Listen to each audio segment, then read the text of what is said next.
You walk through life with your eyes wide open, yet you see absolutely nothing. You look at faces and see smiles. You listen to words and hear promises. You observe gestures and perceive friendship. You are a sheep walking into a slaughterhouse, believing it is a sanctuary. To be a prince in this modern world, you must understand one terrifying truth. Everyone is lying to you. Your friends, your colleagues, your lovers, even your family. They are not lying because they are evil. They are lying because it is the only way to survive in a civilized society. The social contract is built on a foundation of polite deception. We mask our envy with congratulations. We hide our hatred with courtesy. We cloak our greed with charity. To great. If you cannot read the book of human nature, you are destined to be a victim. You will be betrayed by the one you trusted most. You will be outmaneuvered by the rival you thought was incompetent. You will be destroyed by the very people you sought to protect. Today I will teach you how to strip away the mask.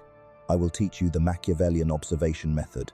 You will stop listening to what people say and start seeing who they truly are. By the end of this broadcast, you will possess the eyes of a predator. You will look at a man and know his soul better than he knows it himself. And once you know him, you own him. Let us begin with the reality of the human condition. Most of you fail to read people because you are blinded by a fatal weakness. It is not stupidity. It is not ignorance. It is projection. You are a good person. You value honesty. You keep your word. And because you possess these qualities, you project them onto others. You assume that deep down, everyone operates by the same moral code as you. This is the most dangerous delusion a leader can hold. It is the reason why good men are always the first to die in the game of power. In my time in Florence, I watched great men fall not because they lacked armies or gold, but because they misjudged the hearts of their allies. They believed in the nobility of man. They believed that loyalty was a permanent state. They were fools. The reality is that men are ungrateful. They are fickle. They are pretenders. They are cowards in the face of danger and greedy in the face of profit. As long as you succeed, they are yours entirely. They will offer you their blood. They will offer you their goods. They will offer you their lives and their children when the need is far distant. But when danger approaches, they turn against you. To read people like a book, you must first throw away your own rose-colored glasses. You must stop looking for the good in people and start looking for the motive. The first rule of Machiavellian observation is this: words are nothing. Words are wind. Words are the cheapest currency in the world. Anyone can say they are loyal. Anyone can say they love you. Anyone can promise you the world.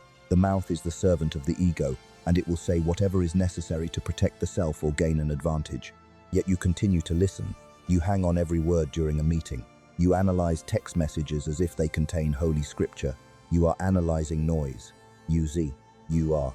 A true observer ignores the dialogue.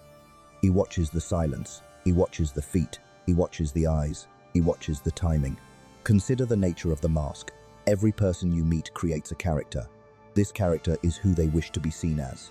The virtuous employee, the devoted partner, the humble servant. They spend years perfecting this mask. They polish it, they paint it. They wear it so tight that sometimes they forget it is a mask. But the mask always slips. It slips when they are angry. It slips when they are tired. It slips when they think no one is watching. And most importantly, it slips when they are given a small amount of power.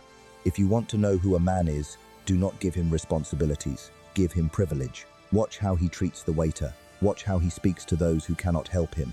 Watch how he behaves when he believes there are no consequences. The gap between the mask and the reality is where the truth lies. Your job is to find that gap. Most people are lazy observers. They look at the surface. They see a man who dresses well and speaks with confidence, and they assume he is competent. They see a woman who cries, and they assume she is innocent. They confuse aesthetics with ethics. The prince looks deeper. He looks for the incongruence. Incongruence is the friction between what a person shows and what they feel. It is the microsecond of disgust that flashes across a face before a smile appears. It is the slight hesitation before answering a simple question. It is the feet pointing towards the door while the body faces you. These are the cracks in the fortress. These are the pages of the book opening themselves to you. But to see these cracks, you must cultivate a state of detached awareness. You cannot observe if you are emotional. If you like someone, you will ignore their red flags. If you hate someone, you will misinterpret their neutral actions as aggression. You must become a cold mirror. You must detach your ego from the interaction. You do not care if they like you. You do not care if they approve of you. You are a scientist observing a specimen in a laboratory. The specimen is emotional. The specimen is chaotic. The scientist is calm. The world is filled with people who are desperate to be understood. They scream their secret in every action they take, but no one is listening because everyone is too busy thinking about themselves. This is your advantage. While they are worrying about how they look, you are watching how they look at others.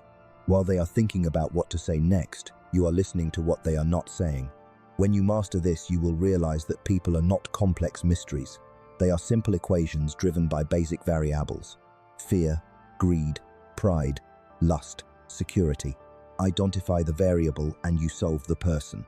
But be warned, once you start seeing the truth, you can never go back to the bliss of ignorance. You will see the envy in your best friend's eyes when you succeed.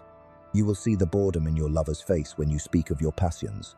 You will see the calculation in your partner's handshake. It is a lonely path. But it is the only path that leads to absolute power. In the next section, I will take you into the dark psychology of human behavior. We will dissect the specific types of people you will encounter and how to categorize them instantly. We will explore the shadow, the hidden darkness that every human carries, and how you can use it to predict their every move. The reality is harsh, but the prince does not fear the harshness of the sun. He fears only the blindness of the dark. Now we descend into the basement. We leave the polite conversation of the living room and enter the dark cellar of the human psyche. This is where the truth lives. This is where the shadow resides. To read a person, you must understand the architecture of their desires. You must understand that every human being is walking around with a gaping hole inside them, a void they are desperate to fill. Some fill it with money, some fill it with attention, some fill it with control. If you can identify what fills their void, you can predict their behavior with mathematical precision. The mistake you make is assuming that people are logical. People are not logical. People are emotional creatures who use logic to justify their emotional decisions. They do not act based on what is right. They act based on what feels good or what relieves their pain. So the first question you must ask when observing a target is not what are they doing, it is what are they needing. Look at the man who speaks too loudly in the meeting. You see arrogance. I see insecurity. I see a child crying for validation. I see a man who feels small and needs to inflate himself to take up space. Once you see his insecurity, you know exactly how to handle him. You do not fight him. You flatter him. You give him the validation he craves, and he will eat from your hand. Look at the woman who is overly helpful, the one who sacrifices her time for everyone. You see a saint. I see a transaction. She is buying affection. She is terrified of abandonment, so she makes herself indispensable. She is not giving out of abundance. She is giving out of fear. This is the Machiavellian lens. It turns the world inside out. You must learn to spot the three deadly sins of the modern soul: narcissism, Machiavellianism, and psychopathy. These are not just clinical terms. They are survival strategies that people adopt in varying degrees. Let us talk about the most dangerous and common trait you will encounter: envy. Envy is the religion of the mediocre. It is the secret hatred that the weak feel for the strong. And it is invisible to the untrained eye because it hides behind a smile. How do you spot the envious? You watch their reaction to your good news. When you announce a victory, do their eyes light up instantly, or is there a microsecond of delay? Do they ask a question that subtly undermines your achievement? Do they say something like, "You are so lucky," instead of, "You worked hard for this"? That word, lucky, that is the language of the envious. By calling you lucky, they strip you of your merit. They tell themselves that your success is an accident, so they do not have to feel inferior for their own failures. If you see this sign, you must mark that person as a potential enemy. Do not confront them. Just know that when you stumble, they will be the first to push you down. Now let us discuss the nice guy paradox. You have been taught that nice people are harmless. You have been taught that if someone is polite and agreeable, they are safe. This is a lie that will get you killed. The nicest people are often the most dangerous, because their niceness is a repression. They repress their anger, they repress their greed, they repress their true opinions to avoid conflict. But that repression does not disappear. It builds up pressure like a boiler, and one day it explodes. A man who cannot say no is a man who cannot be trusted. If he cannot say no to you, he cannot say no to your enemies. He will betray you not out of malice, but out of weakness. He will agree with whoever is standing in front of him. The Machiavellian observer respects the disagreeable man, the man who argues, the man who states his price. At least with him you know where you stand. You can negotiate with a lion. You cannot negotiate with a snake. You must also learn to read the body when the mouth is moving. The body is the subconscious mind in physical form. It cannot lie because it does not know how to speak. Watch the feet. The feet are the most honest part of the body because they are the furthest from the brain. We are taught to control our faces. We are taught to smile when we are bored, but we forget our feet. If you are talking to someone and their torso is facing you but their feet are pointing away, they want to leave. They are done with you. Their primitive brain has already activated the flight response. Stop talking. You have lost them. Watch the hands. Open palms signify a lack of threat. Hidden hands signify calculation. If a man hides his thumbs while he speaks, he is unsure of himself. If he touches his neck, he is soothing his own anxiety. He is feeling threatened or he is lying. And watch the blink rate. A person who is lying often blinks less than normal because they are forcing eye contact to prove their honesty. They are staring at you to check if you believe them. The moment the lie is over, they will blink rapidly to release the tension. But above all, you must learn to read the pattern. Human beings are creatures of habit. We do the same things over and over again. If a person gossips to you about others, they are gossiping to others about you. There are no exceptions to this rule. If a person cheats with you, they will cheat on you. If a person betray a former business partner, they will betray you. Do not listen to their excuse. They will tell you, that time was different, or you don't understand the context. The context does not matter. The character matters. Past behavior is the only reliable predictor of future behavior. The prince does not believe in redemption. He believes in repetition. When you observe someone, ask yourself, what is their historical pattern? How do they handle conflict? Do they attack? Do they run? Do they play the victim? The victim player is a master manipulator. They weaponize their incompetence. They use your sympathy to control you. They create crees so you must rescue them. They are energy vampires. If you find yourself feeling drained after a conversation with someone, if you feel heavy, if you feel guilty for no reason, you are in the presence of a parasite. You must cut the cord. In this phase of your awakening, you will realize that most people are asleep. They are reacting to stimuli like trained animals. They are not thinking, they are feeling, and then rationalizing. Your power comes from your detachment. You are the only adult in a room full of children. You see their tantrums, you see their needs, you see their hidden daggers. And because you see, you are safe. In the next section, I will give you the strategy. I will teach you how to take this information and weaponize it, how to mirror their desires to make them trust you, how to feed their ego to make them serve you, and how to set traps that only your enemies will fall into. The observation is finished. Now the hunt begins. You have learned to see the cracks in the mask. You have learned to identify the hunger in the soul. Now, you must learn to feed it or starve it, depending on your will. The moment you understand what a person wants, you hold the key to their behavior. If they want security, you become their protector. If they want glory, you become their mirror. If they want chaos, you become the storm. This is the essence of Machiavellian strategy, adaptation. You must become a shapeshifter. A chameleon does not change its color because it wants to be art. It changes its color to survive and to hunt. You must do the same. The first strategy of the prince is the mirror of desires. When you speak to someone, do not speak about what you care about. That is the mistake of the amateur. The amateur tries to impress others with his own achievements. The professional impresses others by talking about their achievements. If you have identified that a man is proud of his intellect, ask him for advice. Ask him to explain a complex concept to you.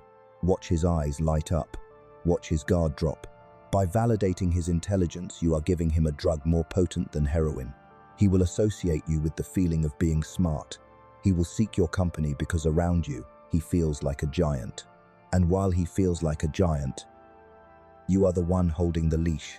If you identify a person who is driven by moral superiority, the ones who always talk about ethics and fairness, do not argue with them.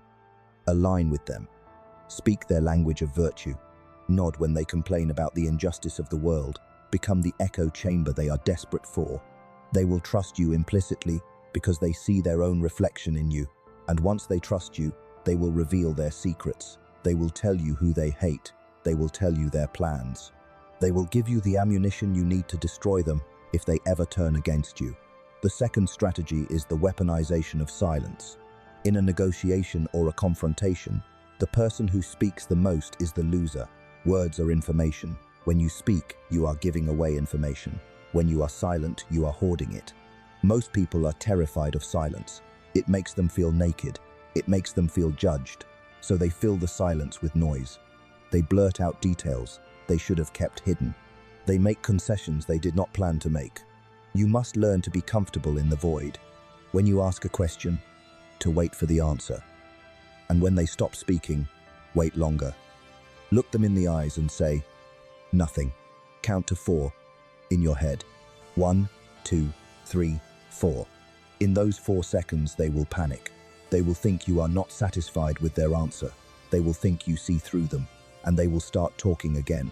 They will clarify. They will justify. They will reveal the truth they were trying to hide. Silence is the loudest interrogation technique in the world. The third strategy is the calculated vulnerability. This is a counterintuitive move. To gain power, sometimes you must feign weakness. A prince, who is always strong, makes people envious. He makes them defensive. He makes them sharpen their knives. But a prince who shows a small flaw, a minor struggle, disarms his enemies. If you are too perfect, people will try to find dirt on you, so give them the dirt. Admit to a small mistake.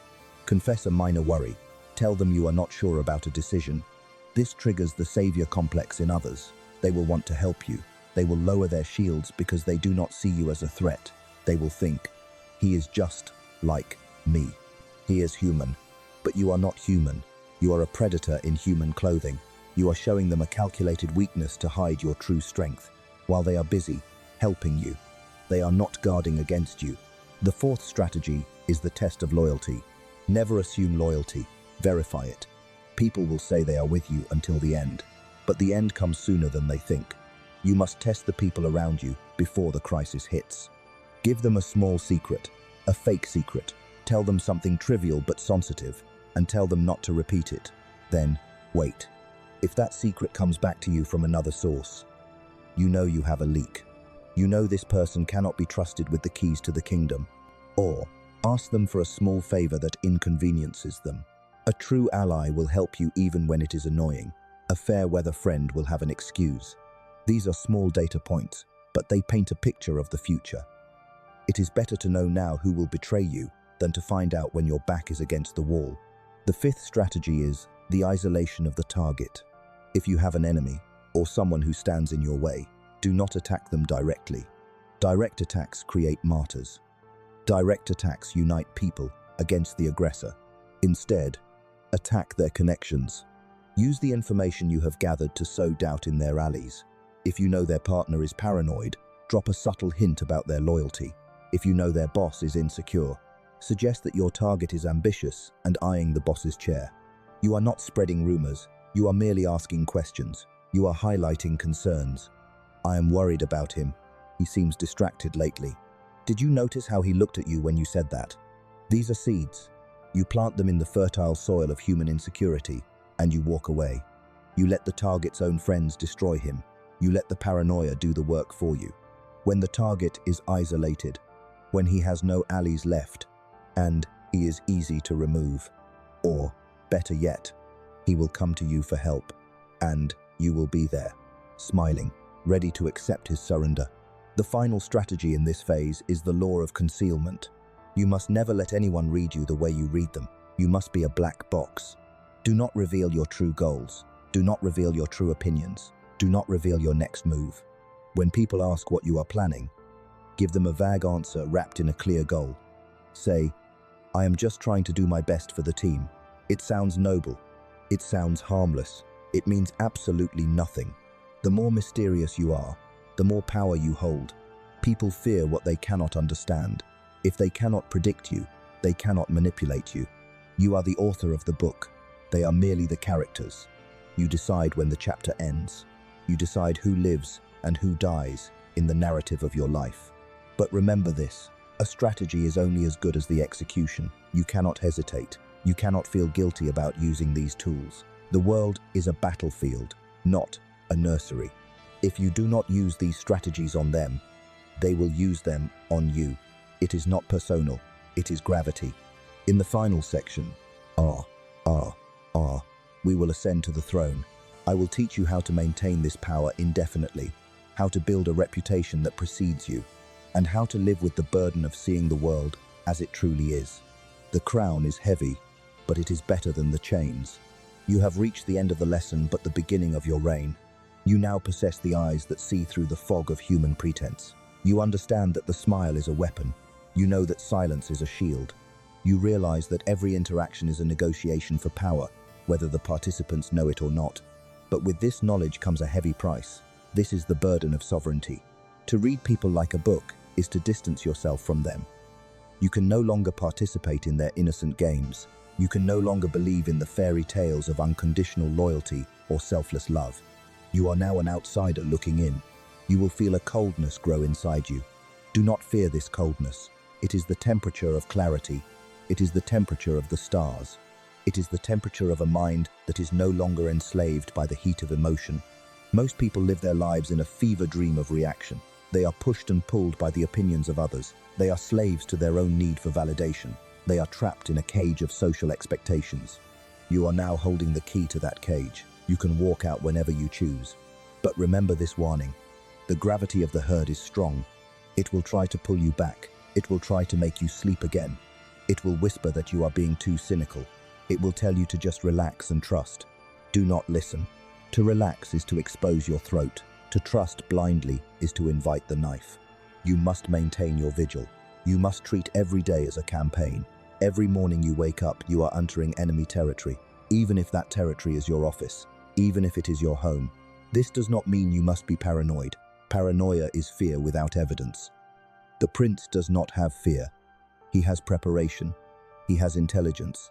He has the calm assurance that he sees the trap before it is sprung. You will find that as you master this art, people will be drawn to you. They will sense a change in your frequency. They will not know what it is. They will simply feel that you are different, solid, unshakable. They will come to you for leadership because in a world of confused children, the adult is king. They will mistake your detachment for wisdom. They will mistake your silence for strength.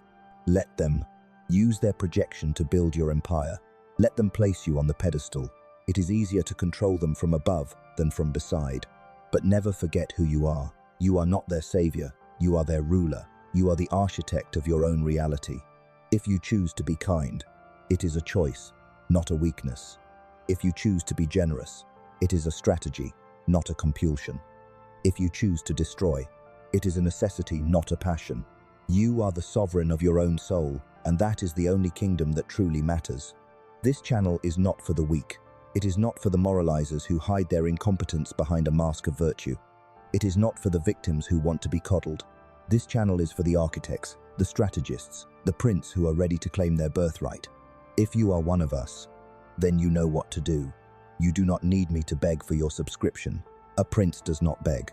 But if you wish to sharpen your blade, if you wish to learn the deeper arts of psychological warfare, if you wish to walk the path that the weak call evil and the strong call necessary, then join us. Silence the noise, observe the shadows, and never, ever let them see you coming. The lesson is finished. The game begins.